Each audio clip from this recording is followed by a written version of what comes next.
Welcome to another episode of the CPGGUYS podcast. Our co-hosts, Sri Rajagopalan and Peter V.S. Bond, explore how brands and retailers engage with consumers online, in-store, and everywhere in between. And now, here are Sri and Peter. Hello, folks, and welcome back to this episode of the CPG Guys. I'm Sri, one of the aforementioned CPG Guys, and my host. Joining me week over week, my co-host here is the VP of Partner Strategy and Development at Fetch Rewards, a mobile loyalty platform, a loyalty and CRM expert, and an e-commerce and omni-channel accelerator. Please join me in welcoming the other CPG guy. But wait, I don't know how he made time for this episode because I hear you've been busy recording for the new to-be blockbuster film, No Time to Die as 007 himself. Thank you for joining us, Mr. Peter. No, Mr. Bond, I expect you to die. Yes, I think that's how he said it Can you with resolve the finger. the mystery for our audience, shaken or stirred? I'm actually stirred, not shaken. I'm much more of a Daniel Craig, not a Roger Moore Bond. That's my angle. Stirred, not shaken. But Sri, how you? I'm doing great, man. Both of us are the same. This is awesome. So great to be with you again. And hopefully another really exciting episode coming up. Likewise, sir. And thank you.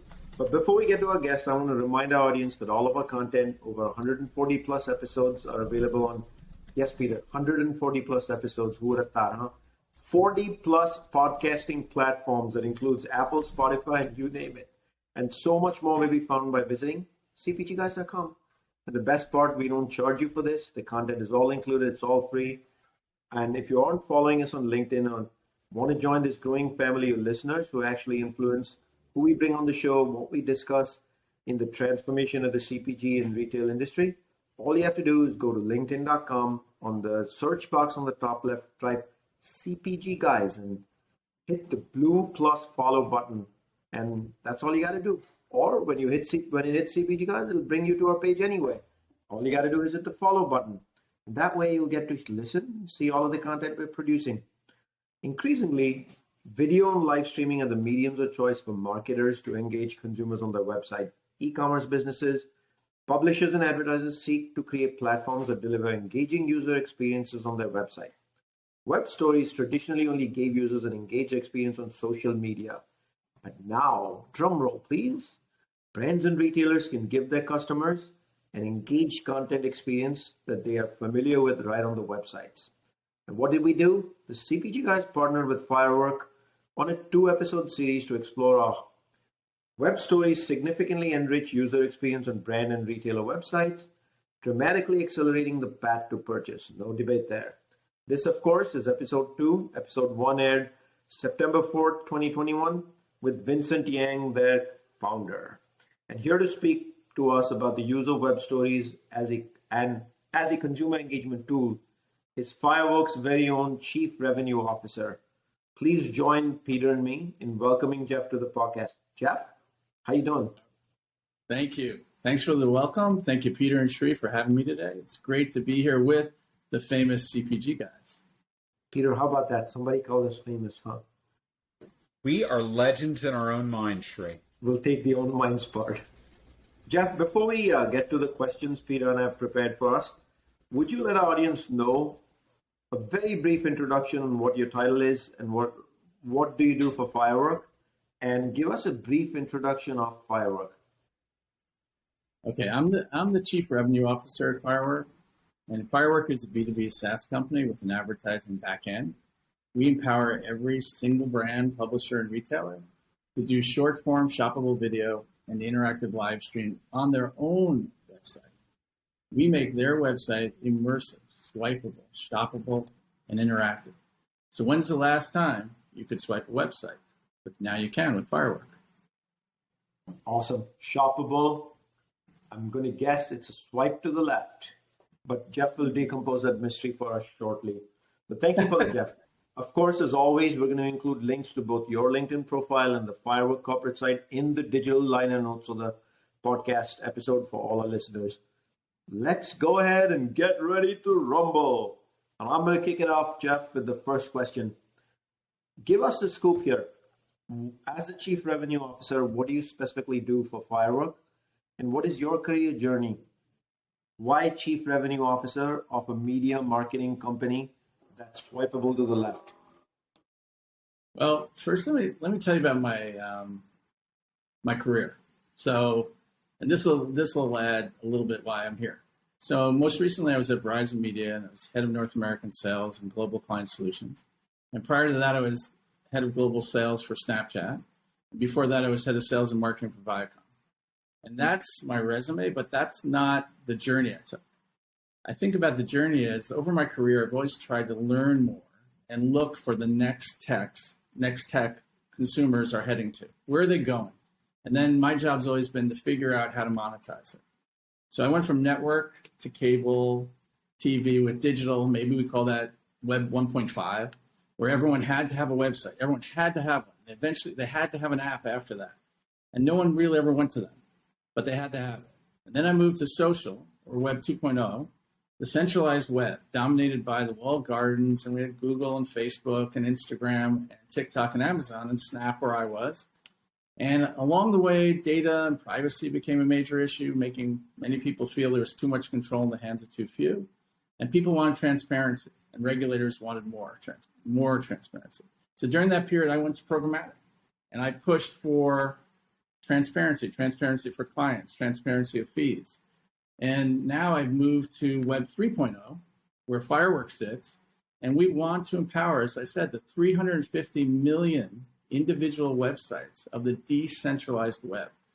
Firework wants to help brands, publishers, and retailers build up their own equity in their own platforms and tell their own stories on their own sites. And I think that's very, very important. Jeff, welcome to the podcast. You mentioned walled gardens. That's just another term for closed loop systems, right? And that's really where shoppable media has existed of late. It is in third-party social media platforms.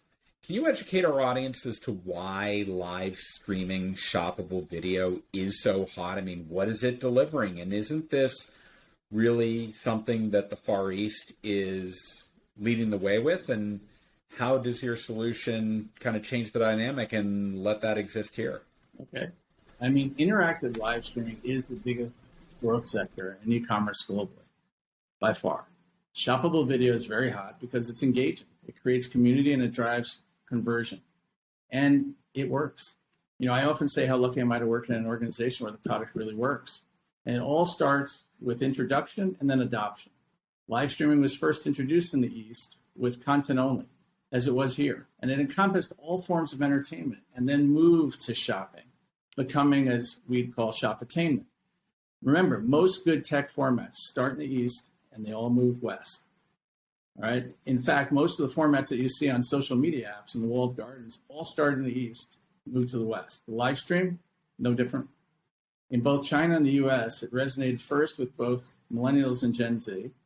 And Gen Y and Z are 4 times more likely, this is what they learned, to watch a product being introduced with video than read a product description. So live streams and shoppable video are intention-based. Watch, scroll, seek, now swipe. So this is the number that catches everyone's eye. Live streams accounted for 135 billion in China last year, and it'll more than double this year to 300 billion. Big numbers. Live stream shopping accounts for 20% of all commerce in China, but it only accounts for less than 1/10 of shopping in the US. 1/10, less than 1/10. Plus, a live stream works in any sector. Works for brand, works for publisher, works for D2C and retailer. And you don't need big production budgets to be successful. You only need authenticity, a good product, and Firework. From a tech POV, easy. We drop in a line of code, and this also makes it hot. We drop in a line of code, and the magic happens. Shoppable video, and the interactive live stream comes alive. And we drive the traffic to the brand site with our patented native units. And we make it easy. We take care of everything. There's no friction. Desktop, mobile web, mobile app, doesn't matter. We can drive heavy engagement 5 times the norm with the live stream and shoppable video. That's why it's so hot. Hot indeed. 300 billion. Is that what I heard you say? And the double last year. I mean, those are like insane numbers, Jeff. 300 billion. So I'm not surprised that back in March, Forbes referred to Firework as the decentralized B2B version of TikTok. I'm going to ask you in 1 second to tell us what the heck that means, decentralized B2B version of TikTok. But for our listeners, if you want to learn about the connection to the comparison to TikTok, you can always also go back to episode 1 that we had with Vince, and he spoke quite a bit about this as well. But I want to ask you the price question before that, Jeff. Should this famous CPG guys have a TikTok page? I think that you should enable your own website, and we should take Firework and enable it. And I think we could drive a lot more traffic to you, and you could own your data, and you could own your users and your listeners, and bring them right to you and talk to them on a daily basis. I think you should go that route. So I would vote no on the Peter. I think the message is clear. We've not gotten a single one of our guests as of now to say, yes, you should absolutely have a TikTok page. But let's go back to the Forbes referral. Decentralized B2B version of TikTok. What does that mean? Okay, well, think about it. Let's take a step back to what we were talking about before.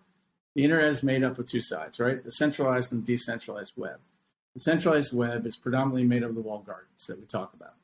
70% of the content on these platforms are made up of short form video and live streams, okay? But mostly short form video. TikTok especially. TikTok uses short videos to drive strong engagement for consumers, and it works. As I mentioned before, they're built for the user, the walled gardens. I ran global sales for Snapchat, and Evan is all about delivering a great user experience. And I think the other walled gardens, their intent is to deliver a great user experience, but they're not about delivering a great ad experience. The average ad length on these platforms is only about 1.4 seconds. In Web 2.0, Facebook and Snapchat gave the user the right to vote if they like ads or not. They voted. They voted that they don't like ads and that they don't want to be interrupted. On the flip side, there are 350 million websites on the decentralized web, with Shopify and others helping add 50 million or more a year. They feature zero shoppable videos and live streams. Instead, they're made up of text and static images, and they're boring. They don't drive engagement. They lack video, and they're built on old technology. And what we want to do is we want to bring short shoppable video, vertical video, and the live streams to all these websites across the web. And we want the brands to take back ownership of that user. We want the brands to become their own TikToks in their own walled gardens. Why rent the user for 1.4 seconds at a time when you can engage them and own them on your site? We want brands to build up their own equity. Shri, what I heard Jeff saying is that this plugs right into legacy platforms that brands are operating on, things like Shopify. Yeah, that makes it so much easier than trying to reinvent from the get-go. I love that. So, Jeff, let's double click down a little. How are brands and retailers leveraging the power of your offering? What value are they seeing from Firework? And notably, I'm thinking about a big announcement that y'all just made with a little retailer out of Boise, Idaho called Albertsons. So give us a little peek under the hood and tell us exactly how they're using this to power their experiences and the value they're getting. Well, on the consumer side of shopping, I think there are many changes going on in the industry, and many of these changes have been accelerated by the pandemic. I think there are going to be permanent changes in how the internet works, in how consumers consume content and shop entertainment, changes in how brands interact with consumers moving forward. Firework helps CPG and retailers better work together to position themselves better in this Web 3.0, and the rise of the decentralized marketplace. I always like that. The rise of, it sounds like out of a movie. So through the use of short shoppable videos and that interactive live stream, all the brands, all the retailers, the D2Cs, the publishers, CPG are going to take greater control, and they're going to reclaim that data. And data is so important now. Data security adds in that whole experience, that shopping experience. And if brands want to compete in the battle for owning their consumers, their websites must offer the same dynamic, immersive, and engaging experience that the walled gardens have been for over the last 8 to 10 years. I think when you look at Albertsons, which we're so fortunate to be in business with them, that's what they're looking for also. They see the great results that we've talked about, and they're going to see it as we go live with them. The results the clients of ours are seeing, to date on engagement and that consideration, that add to cart and that conversion.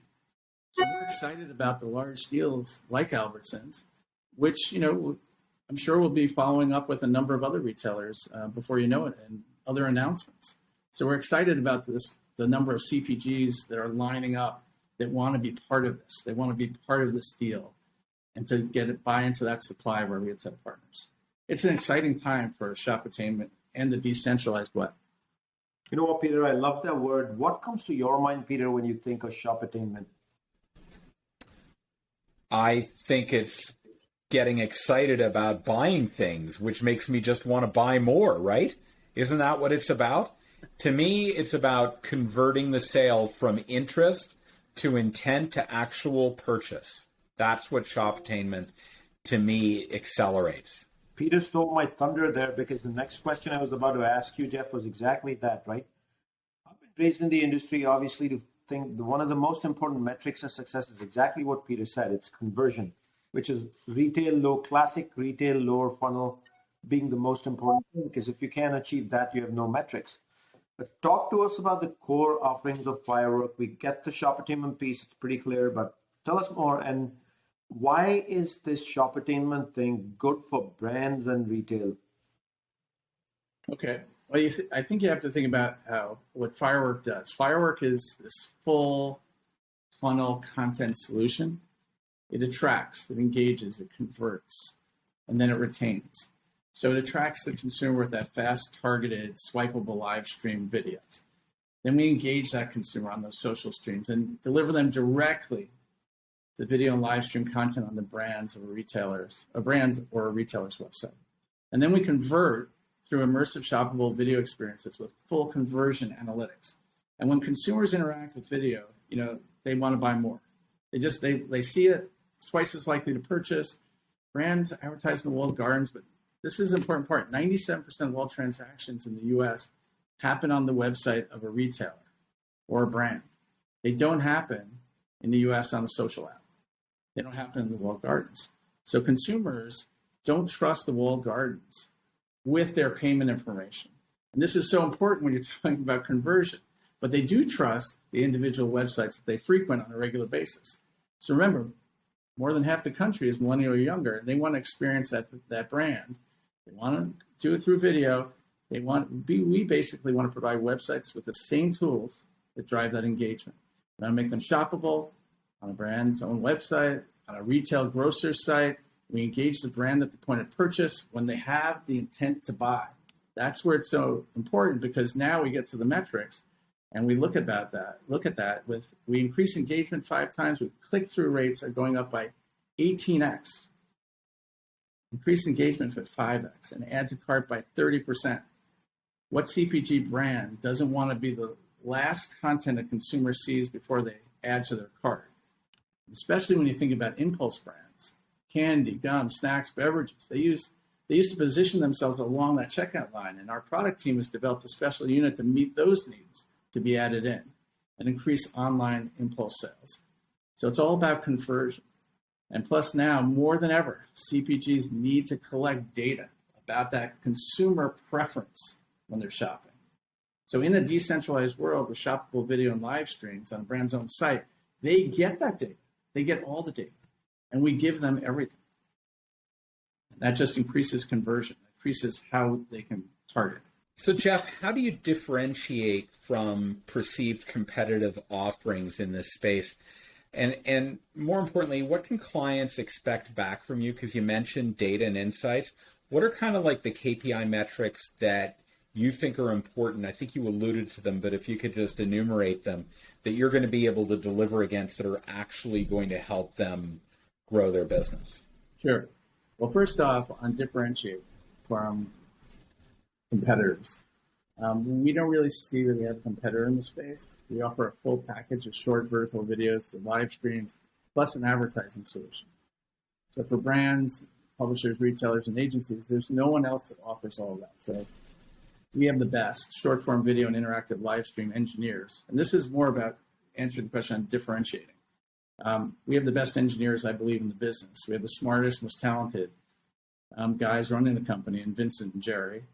And basically, we also have Rick Zhang, who's former head of engineering for Alibaba. And Rick founded their e-commerce short video, form video, and interactive live stream business. So we have, that, plus we have more than half the monthly audience of the TikTok. And we just hit 6 billion shoppable videos for the month. And people can, often confuse doing a live stream on social media with putting on a live stream with us. And once they've done a live stream on both, they won't confuse it anymore. Because the biggest complaint I ever hear from clients that go and do a live stream on social media is that they can't drive any traffic. And one of our biggest things is we can drive traffic. So this is still on the way to differentiate ourselves in the market. There's no comparison. When we're driving consumers to a brand's own website. So basically, driving audience to a specific page in the walled garden doesn't work. On social site like TikTok, you're competing with 10,000 Gen Zers, doing a meme. In data, we are offering clients real-time data all the time. Real-time data covering all the videos, the live streams, viewership we offer them, deep metrics on viewership, deep metrics on engagement, on adding to cart, plus interactive data signals that we can pass on that are unique to Firework that no one else has. And we share all of our data with our Firework clients. And that's all their own first-party data. And if they want to go deeper in certain areas, in certain metrics, we'll go there with them. We see this as a full partnership. So it's their data, we know that, and we just want to help collect it with them and make them more informed. Big statement right there, Peter. It's their data, and Firework will help enable collection of that data. I think with that sort of principle, especially as you're redirecting to a brand website, which hopefully has D2C in this scenario, that's a big deal. Like I can't even comprehend quickly how the 1P data would connect here for more targeted marketing, offers, subscriptions, the whole caboodle and the enchilada. But, Jeff, I have to ask you an obligatory question.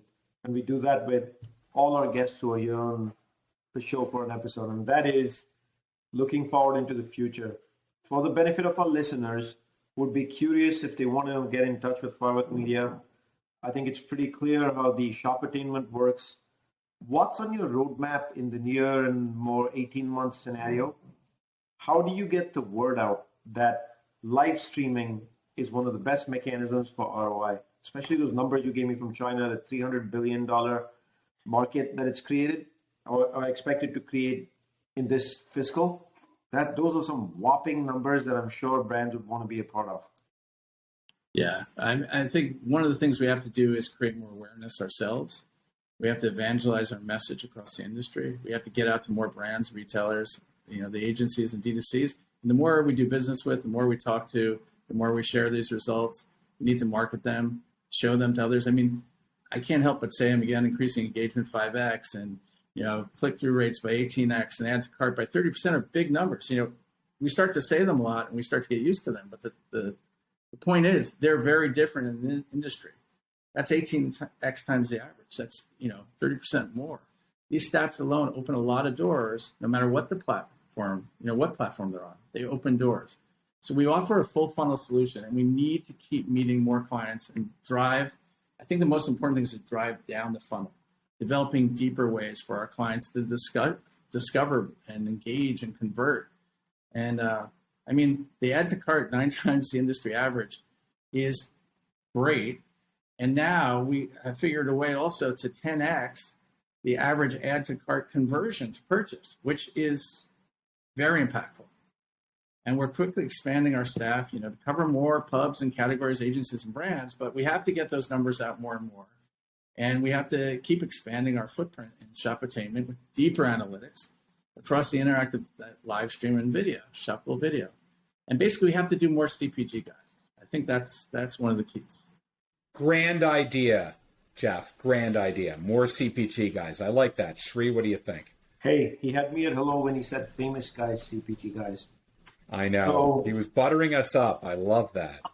Let me remind our audience, though, Peter, that all of our content can be found on cpgguys.com. There's an easy way you can stay in touch with us. Go to linkedin.com, type CPG Guys in the search bar. The resultant page that follows, aka the CPG Guys page. All you got to do is hit the blue plus follow button.